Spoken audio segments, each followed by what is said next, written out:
신비 아파트에 아직 등장하지 않은 귀신이 있었으니 남미의 안데스 산맥, 달조차 보이지 않는 컴컴한 밤이 되면 기괴한 울음소리를 내며 하늘을 날아다니는 요괴가 있었으니 사람들은 그 요괴를 촌촌이라고 불렀습니다.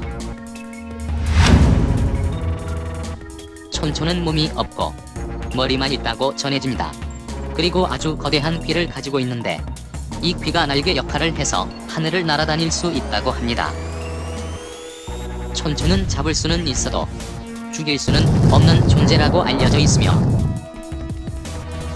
운 좋게 촌촌을 잡는다고 해도 다른 촌촌들이 집에 찾아와 그 사람을 촌촌으로 만들어버린다고 합니다. 촌촌은 기괴한 울음소리를 내는데 오직 이 울음소리를 통해서 촌촌이 다녀간 것을 느낄 수 있다고 합니다.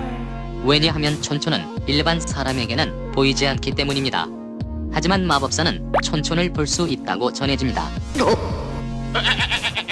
촌촌은 아픈 사람의 집에 주로 찾아와 환자의 영혼을 흡수해버리기 때문에 촌촌이 다녀가면 아팠던 사람은 하늘나라로 가게 된다고 합니다.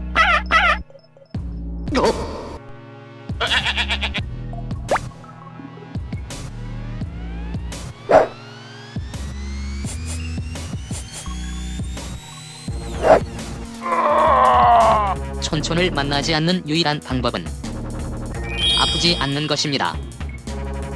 어때요? 간단하죠? 왕귀 머리통 요괴 촌촌 신비 아파트 다음 시즌에서 꼭 볼 수 있기를 기대해봅니다.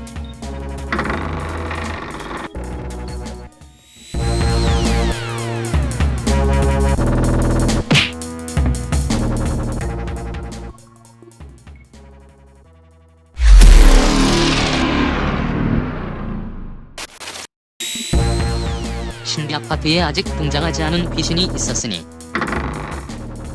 그 이름은 바로 좀비. 좀비는 죽은 시체가 살아 움직이며 사람을 해치는 귀신으로 서양에서 제일 인기 있는 귀신 캐릭터이기도 합니다.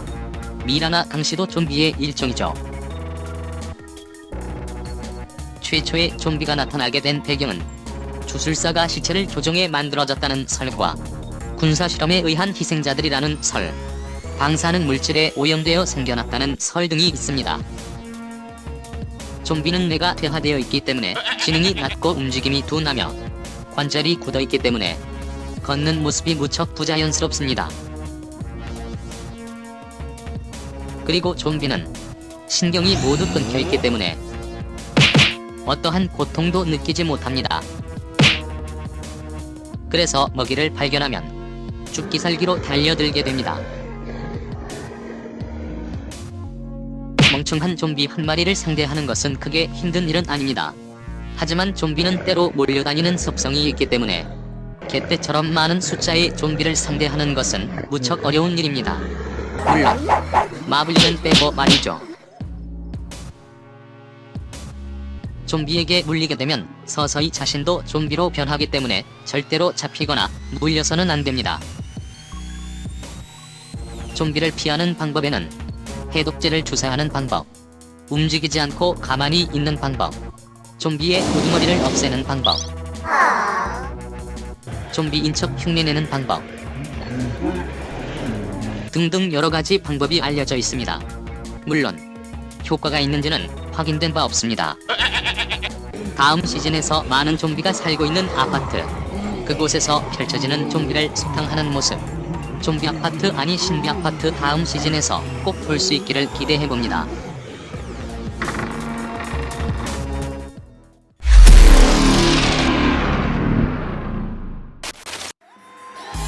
신비 아파트에 아직 등장하지 않은 귀신이 있었으니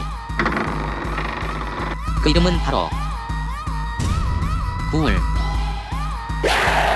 구울은 아랍 신화에 나오는 귀신으로 사막이나 묘지 근처에서 나타나며 사람이나 동물의 시체를 먹는 귀신으로 알려져 있습니다. 그래서 다른 말로 식식이라고 불리기도 합니다. 구울은 강씨처럼 가족을 만들 수도 있는데 암컷인 구울라와 결혼해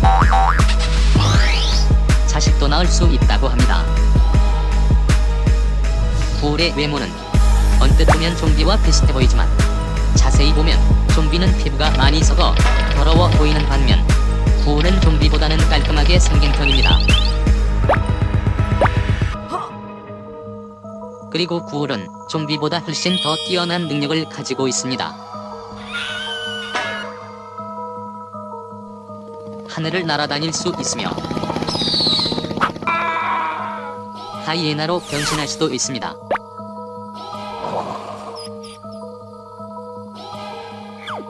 구울은 사막에서 여행하는 사람들을 유인해서 잡아먹는다고 합니다. 그리고 구울은 가끔 돈을 빼앗아 간다고도 합니다. 구울에게 돈이 왜 필요한지, 어디에 쓰는지는 잘 모르겠습니다.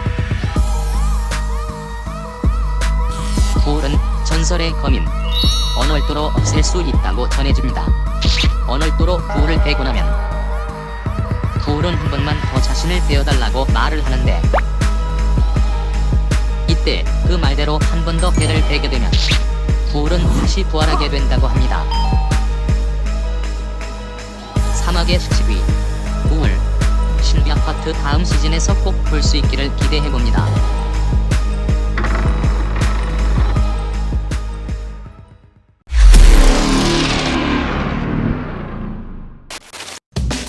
신비아파트에 아직 등장하지 않은 귀신이 있었으니 그 이름은 바로 저승사자.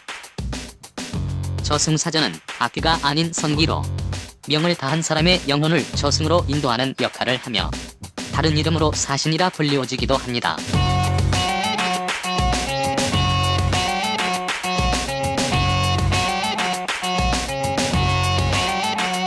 저승사자는 동양과 서양 모두 존재하는데, 서양에서 저승사자는 그림리퍼라는 이름으로 활동하고 있으며 외모는 해골 얼굴에 검정색 망토 그리고 큰 낫을 들고 있습니다. 사람의 육체와 영혼이 연결된 줄을 낫으로 끊어 영혼을 가져가 버린다고 합니다. 그럼 이제 동양의 저승사자, 바로 우리나라 저승사자를 살펴보겠습니다. 외모는 창백한 얼굴에 검은 입술, 날카로운 아이라인, 검은 두루마기에 검은 갓을 쓴 올블랙 패션을 하고 있다고 전해집니다. 전해지는 이야기에 의하면 3명이 한 조로 다니며 죽은 사람 본인이 맞는지 확인하기 위해 명부와 붓을 지니고 있다고 전해집니다. 이미 죽었거나 죽음이 예정되어 있는 사람에게 나타나 육체는 놔두고 영혼만 저승으로 데려가는데, 나쁜 사람의 경우엔 바로 데려가기도 하고 착한 사람의 경우엔 2-3일의 유예기간을 주어 생을 잘 마무리하고 떠날 수 있도록 해준다고 합니다. 저승사자는 조금 덜렁대는 성격 때문에 가끔 실수를 하기도 하는데, 이름이 비슷한 사람을 잘못 데려갔다가 염라대왕에게 엄청 혼나고 다시 이승으로 돌려보냈다는 이야기가 전해집니다.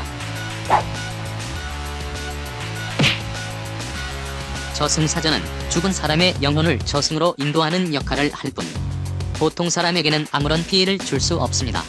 인도된 영혼의 최종 목적지는 염라대왕이 판단하는데, 이승에서 나쁜 짓을 많이 한 사람은 지옥으로 떨어뜨려 버린다고 합니다. 우리 모두 착하게 삽시다.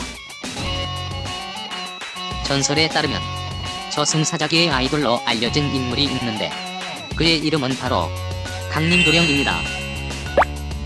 잘생긴 외모와 현명한 판단력으로 저승사자계의 미담제족이란 별명이 붙을 정도였다고 합니다.